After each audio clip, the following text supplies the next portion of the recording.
Hello student. आज इस session में हम एंटीबायोटिक्स के बारे में डिस्कस करने वाले हैं। एंटीबायोटिक क्या होती है, क्या क्लासिफिकेशन होते हैं एंटीबायोटिक के, मैकेनिज्म ऑफ एक्शन क्या होता है, साइड इफेक्ट, कॉन्ट्राइंडिकेशन, इंडिकेशन, इन सारी ही चीज़ के बारे में इस सेशन में हम लोग डिस्कस करने वाले हैं। एंटीबायोटिक कॉमनली लोग जानते भी होंगे, आपने सुना भी होगा कि किसी बैक्टीरियल इन्फेक्शन के अगेंस्ट दी जाती है, या फिर आमतौर पे लोग कब खाते हैं, जब कभी फीवर आता है, लंबे समय से फीवर आ रहा है, वो फीवर ठीक नहीं हो रहा है, या किसी टाइप का इन्फेक्शन हुआ है उस कंडीशन में। तो एंटीबायोटिक बेसिकली आपको पता होगा कि किसी इन्फेक्शियस कंडीशन में खाई जाती है। हम यहाँ पे डिफरेंट डिफरेंट क्लास के बारे में डिस्कस करेंगे। ये सेशन काफी लंबा हो सकता है क्योंकि इसमें जो एंटीबायोटिक है वो अपने आप में ही एक बहुत बड़ा ग्रुप है। जो हर एक एंटीबायोटिक की क्लासिफिकेशन है उसका एक अलग मैकेनिज्म है और एक अलग ढंग से वो काम करती है।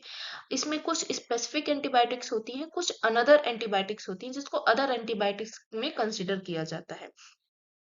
सो एंटीबायोटिक क्या होती है? एंटीबायोटिक एक ऐसी ड्रग होती है, एक ड्रग का कलेक्शन या ग्रुप होती है जो बेसिकली क्या करती है, या तो बैक्टीरिया को किल करने का काम करती है या बैक्टीरियल ग्रोथ को इनहिबिट करने का काम करती है। और ऐसी दवा या ऐसी ड्रग जो बैक्टीरिया को किल करे या उनके ग्रोथ को रोक दे, स्टॉप कर दे, उस ड्रग को हम क्या बोलेंगे? एंटीबायोटिक बोलेंगे। यहाँ पे एक कॉमन कंफ्यूजन स्टूडेंट्स को अराइज होती है कि antimicrobial and antibiotic both are same और नॉट। सी, एंटी माइक्रोबियल और एंटीबायोटिक दोनों ही अलग है। जब हम एंटी माइक्रोबियल की बात करते हैं तो वो एक ब्रॉड कंसेप्ट होता है जिसमें बहुत सारी मेडिकेशंस आती हैं, बहुत सारी दवाएं आती हैं, जिसमें खुद एंटीबायोटिक इंक्लूड होता है, एंटी फंगल इंक्लूड होता है, एंटीवायरल इंक्लूड होता है। सी, नाम में क्या लिखा हुआ है? Anti microbial. माइक्रोब्स के अगेंस्ट जो वर्क करे उसे हम एंटी माइक्रोबियल कहते हैं, जिसके अंदर हम एंटीबायोटिक पढ़ते हैं। और एंटीबायोटिक एक ऐसी क्लास की आप कह सकते हो ड्रग है जो बेसिकली किस पे वर्क करती है? बैक्टीरिया को किल करने या इनहिबिट करने का काम करती है। ओके। अगर एक मोटा मोटा अगर हम क्लासिफिकेशन की बात करें तो क्या क्लासिफिकेशन हो सकता है?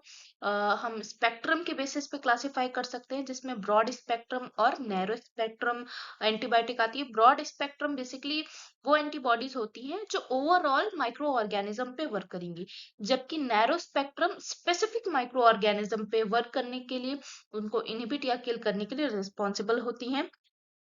देन मैकेनिज्म, मैकेनिज्म में यहाँ थ्री टाइप्स के मैकेनिज्म होंगे। एक होगा इनहिबिट सेलुलर सिंथेसिस। जो सेलुलर सिंथेसिस होगा उसको इनहिबिट करके बैक्टीरिया को किल करना, या फिर प्रोटीन सिंथेसिस को इनहिबिट करके बैक्टीरिया की ग्रोथ और नंबर को कम करना, या फिर डीएनए गायरेज जो होता है, डीएनए सिंथेसिस या जेनेटिक मटेरियल को डिस्ट्रॉय करके बैक्टीरियल ग्रोथ या इन्फेक्शियस कंडीशन को रिड्यूस करना। देन है एक्शन। एक्शन के बेसिस पे टू टाइप में एक्शन क्लासिफाई होता है, एक बैक्टीरियोस्टैटिक है, दूसरा बैक्टीरियोसाइडल है। स्टैटिक से आपको हमेशा याद रखना है कि ग्रोथ की यहाँ बात हो रही है, यानी ऐसी दवा जो बैक्टीरियल ग्रोथ को इनहिबिट करने का काम करती है उसे बैक्टीरियोस्टैटिक्स बोलते हैं। बैक्टीरियल स्टाइडल जिसको कौन सी दवा होती है या कौन सी ड्रग या आप कह सकते हैं कौन सी एंटीबायोटिक होती है? ऐसी दवा जो बैक्टीरिया को किल करने का काम करती है, ओवरऑल उसको डैमेज करने का काम करती है या मारने का काम करती है, वो आएगी बैक्टीरियोसाइडल में। क्लियर? आज जो हम ड्रग पढ़ने वाले हैं वो सल्फोनामाइड्स के बारे में पढ़ने वाले हैं। ये बेसिकली अदर टाइप की एंटीबायोटिक होती है और इसके बारे में आज हम पूरी चीजें इस सेशन में हम डिस्कस करने वाले हैं। सो सल्फोनामाइड जो ड्रग है वो एक केमिकल क्लास की ड्रग है जो सल्फोना और अमाइड से मिलके बना होता है। ये इफेक्टिव होती है बोथ ग्राम पॉजिटिव और ग्राम नेगेटिव बैक्टीरिया दोनों के ही अगेंस्ट हम इसको दे सकते हैं। और ये सिंथेटिक एंटीबायोटिक है, यानी इसको लैब में प्रिपेयर किया गया है।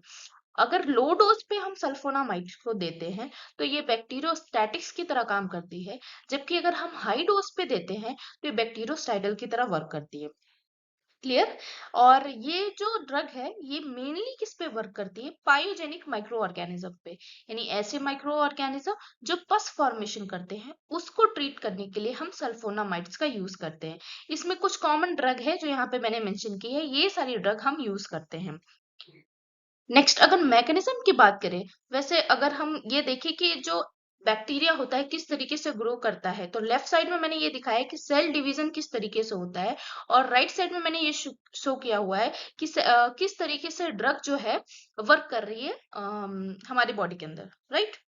तो सबसे पहले हम देखते हैं पाबा, पैरामाइनो बेंजोइक एसिड। ये बेसिकली क्या होता है, फॉलेट सिंथेस करके एक एंजाइम होता है जो कि क्या करता है, फॉलिक एसिड का फॉर्मेशन करता है। ये पहले बनाता है DHFA, देन ये कन्वर्ट होता है THFA में, और जो कि हेल्प कर रहा है बेसिकली किसमें, help in cell division, bacterial cell division. ये जो ग्रोथ हो रही है ये किसके अंदर हो रही है, ये पूरी साइकिल हो रही है बैक्टीरिया के अंदर, ठीक। ये फॉलिक एसिड बना, फॉलिक एसिड से क्या होगा, बैक्टीरिया को न्यूट्रिशन मिलेगा और अपने सेल को वो डिवाइड करेगा। और ये फॉलिक एसिड जेनेटिक मटेरियल जो होता है उसके हेल्थ के लिए भी अच्छा होता है, यानी DNA RNA की हेल्थ के लिए भी अच्छा होता है, जिस वजह से सेल डिवीजन इनिशिएट होगा और बैक्टीरियल ग्रोथ होगी। ओके, तो अभी हमें ऐसी दवा देनी है जो अगर यहाँ पे वर्क करे, यानी ये फोलेट सिंथेसिस एंजाइम है, अगर उसको ही ब्लॉक कर दे तो आगे की ये प्रोसेस इनिशिएट नहीं होगी, और ये प्रोसेस नहीं होगी तो बैक्टीरियल ग्रोथ नहीं होगी। तो जो हम ड्रग देते हैं, जो हमने कौन सी ड्रग पढ़ी है, सल्फोनामाइड। अब ये सल्फोनामाइड जो ड्रग होती है ये बेसिकली कैसी होती है, सिमिलर होती है पाबा के, पैरा अमाइनो बेंजोइक एसिड के सिमिलर होती है। अब ये सिमिलर होती है तो जो फोलेट सिंथेस एंजाइम है ये कंफ्यूज हो जाता है पाबा और जो हमने ड्रग दिया है सल्फोनामाइड। अब दोनों में कंफ्यूज होके फोलेट क्या होता है, ये जाके स्टिक हो जाता है किसके ऊपर, जो हमने ड्रग दी यानी सल्फोनामाइड पे जाके स्टिक हो जाता है। स्टिक होने की वजह से ड्रग क्या करती है, इस फोलेट सिंथेस जो है इस पे जब ये बाइंड हो जाता है, ड्रग पे बाइंड हो जाता है, तो इसको ये इनहिबिट करने का काम करती है। जैसे ही फॉलेट सिंथेस इनहिबिट हो जाएगा, अपना फंक्शन करना कम करेगा, आगे की प्रोसेस नहीं होगी, यानी DHFA नहीं बनेगा, THFA नहीं बनेगा, और सेल डिवीजन जो फर्दर सेल डिवीजन होगा वो इनहिबिट हो जाएगा, और फॉलिक एसिड सिंथेसिस भी इनहिबिट हो जाएगी। यानी ओवरऑल मैकेनिज्म क्या होती है कि जो ड्रग होती है वो सिमिलर होती है पाबा के, और ये पाबा क्या होता है कि आगे चल के कन्वर्ट हो जाता है फॉलेट जो सिंथेस है उसकी प्रेजेंस में आगे चल के फॉलिक एसिड में कन्वर्ट हो जाता है, जो बेसिकली बैक्टीरियल ग्रोथ के लिए इंपॉर्टेंट होती है। अब ड्रग जो है वो क्या कर रही है, सिमिलरली वर्क कर रही है पाबा के, राइट। अब ये जब पाबा की सिमिलर वर्क कर रही है तो फॉलेट सिंथेसिस पाबा पे स्टिक ना होके ये ड्रग पे स्टिक हो जाता है। क्यों? क्योंकि नंबर ज्यादा होते हैं तो एफिनिटी ज्यादा होती है कि ये ड्रग पे जाके स्टिक हो जाए, और जैसे ही ड्रग पे स्टिक होगा तो स्टिक होने की वजह से क्या होगा, फर्दर जो सेल डिवीजन है वो इनिशिएट नहीं होगा। मैंने आपको इंट्रोडक्शन में पढ़ाया था कि ये बेसिकली कैसे वर्क कर रहा है, अगर लो डोज देंगे तो ये बैक्टीरियो स्टैटिक की तरह वर्क कर रहा है, तो लो डोज दे रहे हैं तो यहाँ पे जो ड्रग की एफिनिटी है मतलब अमाउंट है वो कम है, इसलिए ये क्या करेगा, फोलेट कुछ ड्रग पे स्टिक होगा कुछ पावा पे स्टिक होगा, यानी यहाँ पे ग्रोथ कम होगी, ग्रोथ होगी लेकिन कम होगी। लेकिन जब हम हाई डोज देंगे तो ज्यादा एफिनिटी होने के कारण जो पाबा है वो डायरेक्टली किस पे बाइंड होगा, ड्रग पे बाइंड होगा, जिसकी वजह से जो बैक्टीरियोसाइडल जो इफेक्ट है वो दिखाई देगा पेशेंट के अंदर। क्लियर। अब बात करते हैं एडवर्स इफेक्ट की, कौन कौन से एडवर्स इफेक्ट पेशेंट को देखने को मिलेगा इस कंडीशन में। ओके, सबसे पहले एलर्जिक रिएक्शन हो सकता है। कॉमनली आप जब से फार्मा पढ़ रहे हो आपने ये देखा होगा कि कोई भी ड्रग अगर हम ले रहे हैं तो उसका एडवर्स इफेक्ट एलर्जिक रिएक्शन हो सकता है, ठीक। थ्रोम्बोसाइटोपिनिया होगा क्योंकि ये ड्रग क्या करती है, बोन मैरो डिप्रेशन करती है, बोन मैरो डिप्रेशन की वजह से एनीमिया भी कॉज होगा इसमें। हाइपोथायरॉयडिज्म होगा क्योंकि ये इंटरफेयर करती है आयोडीन यूटिलाइजेशन के लिए, आयोडीन यूटिलाइजेशन में इंटरफेरेंस होगी तो ग्वाइटर जैसी कंडीशन भी अराइज होगी पेशेंट में। कनेक्टस जैसी कंडीशन भी अराइज होगी, इसमें बिलिरुबिन का लेवल जो होता है ब्रेन में एक्यूमुलेट होने लगता है। किसकी वजह से, नियोनेटल जॉइंडिस, इसकी क्योंकि हमारा यहाँ पे जो बिलिरुबिन है वो एक्यूमुलेट हो रहा है बॉडी में, ज्यादा एक्यूमुलेट हो रहा है जिसकी वजह से नियोनेटल जॉइंडिस हो सकता है, और नियोनेटल जॉइंडिस कॉम्प्लिकेशन में कर्नेक्टस की कंडीशन अराइज करता है। देन स्टीवन जॉनसन रिएक्शन हो सकता है पेशेंट के अंदर, एडवर्स इफेक्ट में ये देखने को मिल सकता है, जिसमें पेशेंट की बॉडी पे पेनफुल ब्लिस्टर फॉर्मेशन होने लगता है, पस्ट्यूल ब्लिस्टर दोनों ही फॉर्म होगा और वो बहुत सीवियर पेनफुल होता है। Then crystalluria because acute renal insufficiency, ये ड्रग क्या करती है, रीनल insufficiency कॉज करती है।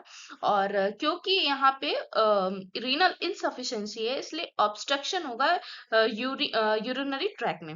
एंड एनीमिया क्यों हो रहा है, आपको पहले बताया है मैंने, बोन मैरो डिप्रेशन की वजह से हो रहा है। तो ये कुछ कॉमन साइड इफेक्ट देखने को मिलेंगे, एडवर्स इफेक्ट देखने को मिलेंगे पेशेंट के अंदर। तो इंडिकेशन, कौन कौन से इंडिकेशन है जिसमें हम ये ड्रग को यूज करेंगे, अल्सरेटिव कोलाइटिस में यूज करेंगे, यूरिनरी ट्रैक इन्फेक्शन में यूज करेंगे, मेनिंजाइटिस में, मेनिंजोकोकल मेनिंजाइटिस में हम इसे यूज करेंगे, यानी सेप्टिक मेनिंजाइटिस में हम इसे यूज कर सकते हैं, कंजक्टिवाइटिस में, मलेरिया और बर्न में हम इसे यूज कर सकते हैं। कॉन्ट्राइंडिकेशन की बात करें कि किस कंडीशन में हम पेशेंट को नहीं देंगे, तो हिपैटिक इम्पेयरमेंट, ऑलरेडी मैंने बताया बिलिरुबिन का लेवल यहाँ बढ़ा हुआ होगा, इसलिए हम हिपैटिक इम्पेयरमेंट में नहीं देंगे। रीनल इम्पेयरमेंट, क्योंकि ये रीनल इनसफिशिएंसी कॉज कर रही है और पहले से पेशेंट को रीनल प्रॉब्लम होगा तो और सिवियर कंडीशन अराइज हो सकती है। In patient with hyper sensitivity to sulfonamide, correct. Then during lactation नहीं देना है, प्रेगनेंसी में नहीं देना है, क्योंकि ये प्लेसेंटल बैरियर को क्रॉस कर सकती है, और लैक्टेशन के दौरान अगर मिल्क में बच्चे में ये ट्रांसफर हो गया तो नियोनेटल जॉइंडिस की जैसी कंडीशन अराइज हो सकती है। Infection cause by group A beta hemolytic streptococci, group A beta hemolytic streptococci से अगर किसी को इन्फेक्शन हुआ है तो उस कंडीशन में हम ऐसी एंटीबायोटिक नहीं देंगे, कौन सी, सल्फोनामाइड नहीं देंगे, क्योंकि मैंने बताया कि सल्फोनामाइड क्या कर रहा है, पहले से ये ग्रुप ए हीमोलिटिक बैक्टीरिया क्या कर रहा है, हीमोलिसिस कर रहा है, ब्लड में हीमोलिसिस कर रहा है, और ये ड्रग बेसिकली क्या काम कर रही है, थ्रोम्बोसाइटोपिनिया कर रही है, बोन मैरो डिप्रेशन कर रही है, तो ब्लीडिंग डिसऑर्डर यहाँ पेशेंट को हो सकता है, इसलिए ऐसी कंडीशन में हम इस ड्रग को नहीं देंगे। रीनल इम्पेयरमेंट ऑलरेडी हम लोग ये डिस्कस कर चुके हैं। तो ये था ओवरऑल हमारा सल्फोनामाइड के बारे में। सल्फोनामाइड किस तरीके से वर्क करती है, indication, Contra indication and adverse effect हमने पढ़ा। नेक्स्ट लेक्चर में हम अदर एंटीबायोटिक के बारे में डिस्कस करेंगे।